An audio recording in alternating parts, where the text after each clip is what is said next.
Alright. Hey, so today we're going to be doing a video on ORSIB. So we're going to be splitting this video up, or not this, this whole topic up into 3 or 4 videos, and this is going to be MRDOG explaining it because I don't know anything about regen busting really, because I never needed to use it. But he's going to be going into detail, so this video won't be the most in depth because that's why we're making multiple videos instead of just having one long video. That would be hard to understand. So yeah, you can take it away. Yes, hello, right. You're not So cool. I'm the coolest.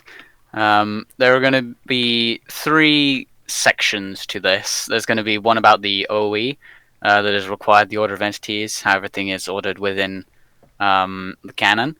The second bit is going to be to do with ratios with the hammer, and the third is going to be to do with ratios with the OSRB hammer. The ratio is just how much you have, so how much TNT you're using. And just so So you, wait, really quickly, just so you guys know, I explained order of entities a little bit in my pseudo video, but this is gonna be more in depth. So yeah, a little bit more in depth, but then it'll be even more in depth in one of the later videos yeah. where I'm going to explain in a lot more detail. So with the order of entities in the canon, it doesn't. You can have a bit of leeway with the ticks and stuff, but with the order of entities, it's very strict. It has to be the first thing is that renders is the one shot sand. So usually in this canon, I have two. Most people will have two, and they'll do it with two wide bars essentially of sand here. Um, or they'll do it very vertically with one, or they'll have it completely lengthways and have it just all push out on one Y level. But you need to have at least one shot sand rendering before your hammer, and then your hammer needs to render after that, as which is a bit obvious from what I said a second ago. And then after that, you need all of the OSRB sand to render, which is all of this sand here. That 8 sand being pushed in one game tick. Um, and then after that, you need the OSRB hammer to render. So what essentially happens at the wall is over here behind you. When you So stack up, this is the hammer, right? Right here. that's the nuke hammer. The Oh, OSRB alright. hammer's on the other side. Okay, yeah, okay. A bit confusing. They're both big. Yeah. Um, yeah. So what happens at the wall when you fire is your sand will stack, and in the same game tick that the sand stacks, because the one shot sand is rendered before the hammer, it will also stack in that same game tick on top of the sand. Um, because the OSRB sand and OSRB hammer is rendered after the hammer, it will be shot up less than half a block to between these two positions there. When it gets there, the OSRB hammer will explode, and because the OSRB sand renders before, firstly it will hybrid because it has gone up less than half a block and isn't exposed to the water.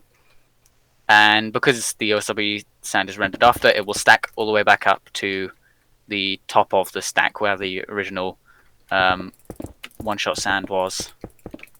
It'll fill essentially where it hybrids. So if it hybrids like a 6 or 7 block hole, then it will stack all the way back up and fill the entire thing. That's why you need 7 or 8 OSRB sand. Yeah. The second thing I want to talk about now is the hammer ratio, and it's very important because essentially what happens is there is a concept we call swinging, or and another part that is like stemmed off of that I like to call OE wiggling, because that is Wiggling. basically it's very self-explanatory. If you look to over here, yes, this is your hammer TNT, all 300 or so, 295, whatever you prefer, is in here in this one block. When it explodes midair, if all of them are there, it'll explode here, here, and in the middle. And there's TNT at those points, physically in the game tick.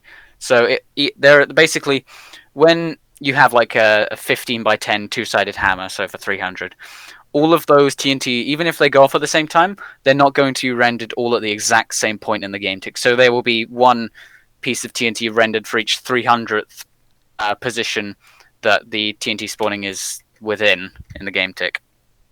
So essentially, because of the way OE works, one will go down, one will go up, one will go down, one will go up, Oh. and there will also be some in the middle. Essentially, what happens is anything that is in the middle of here, whether it be white sand, red sand, whatever, if you're making an OE stacker, if or not so much if you're making an OE stacker, but if your TNT, the last TNT to explode in the game ticket is the bottom one here, Uh-huh. then it will shoot it up, and if it's on top, and that's the last one that explodes, it will shoot it down. That's essentially how swinging works, Yeah. with like hammers and such. And this is why OE stacking works, because like the white sand is rendered first, it will drop down, and then the hammer will explode, and then the last piece of hammer will be up here, and it will provide that extra tiny bit of velocity it needs. Yeah. So when the red sand or the OSRB sand and the OSRB hammer are shot up over here, it will still be within this block because it will go up less than half a block. It will explode, hybriding this, and because this renders before, it will stack it in the same game tick that it explodes. Yeah. So that's like a basic-ish breakdown of how OSRBs work. Now I think we should do a visual demonstration up there if you want to make sure your particles are turned off. It's much Yeah, they're easier off to now. see it all happen. Yeah. And I'll be at 255 this time. Yeah, not 220 like the last take. So if I fire, you'll see the normal sand stack, red sand on top, and then it immediately explodes 2 ticks later and stacks to fill the hole that it creates. Yeah. What OSRB is essentially allowed to do is stack, break, and then stack again, allowing us to push water inside. So yeah, if you had lava here, this sand stack would push the lava back into the water back into the lava. So Yeah, so if I put a diamond block here and lower the guider by 1, it's much easier to see. I fire.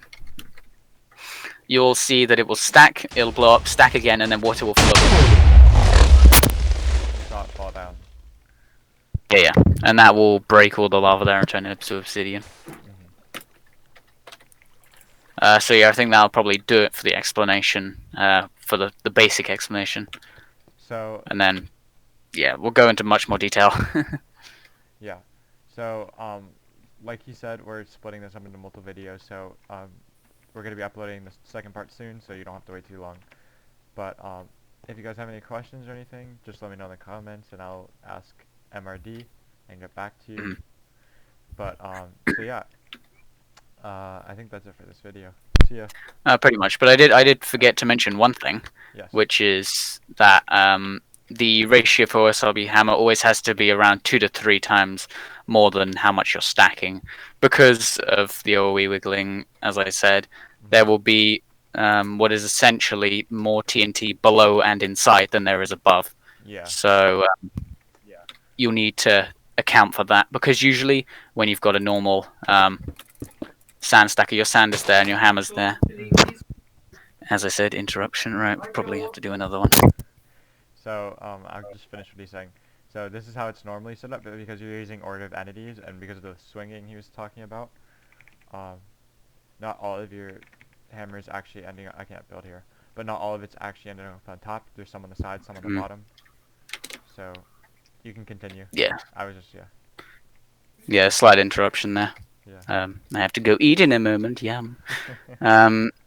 But yeah, so there'll be hammer there, and hammer there, and most of it's on top, so it'll get much more velocity. Yeah. When it's in the middle, it's slightly down because it falls before the hammer does. And so there's more above than there is down, but a lot less of it is above. Yeah. About 0.04, so 2/50ths or 1/25th of the block. Yeah. Yeah, so I think that's pretty much everything now covered. Alright, so, yeah. If you guys have any questions, let me know in the comments, and see ya.